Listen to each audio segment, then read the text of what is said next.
রাজ্য জুড়ে এসআইআর এর কাজ প্রায় শেষ হতে চলেছে ডিজিটাইজেশনের কাজও। কিন্তু অভিযোগ, বৃহস্পতিবারের পরেও বিএলওদের অ্যাপে আসছে নিত্য নতুন আপডেট, আসছে নতুন নতুন কাজের ফরমান।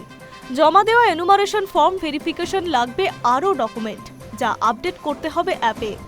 একদিনের মধ্যে সেই ডকুমেন্ট জমা করতে হবে বিএলওদের দাবি, নির্বাচন কমিশনের এই চাপ আর নেওয়া যাবে না, তাই কাজ ছেড়ে অবস্থান বিক্ষোভ শুরু করেছে সালানপুরের বিএলওরা।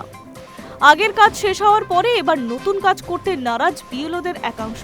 শুক্রবার বারাবণী বিধানসভা সালানপুর ব্লকে বিডিও অফিসের বাইরে ধর্ণা অবস্থানে বসেন বিএলওদের একাংশ। রাজ্যে 11ই ডিসেম্বর শেষ হচ্ছে এসআইআর এর কাজ, বিএলওরাও ফর্মের ডিজিটাইজেশনের কাজ শেষ করেছে। বারাবণী বিধানসভায় বাদ পড়েছে 31,335 জন ভোটারের নাম। এই বিধানসভা দুটি ব্লকের মধ্যে সবচেয়ে বেশি ভোটারের নাম বাদ পড়েছে সালানপুর ব্লকে।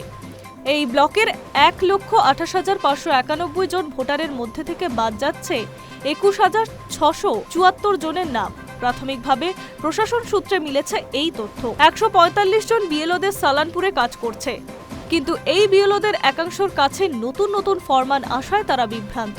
ডিজিটাইজেশনের পরেও এনুমারেশন ফর্মের নথিপত্র যাচাইয়ের জন্য এসছে বিজ্ঞপ্তি, ফলে কাজ শেষ হওয়ার পরেও অতিরিক্ত কাজের চাপ দেওয়া হচ্ছে বলে অভিযোগ।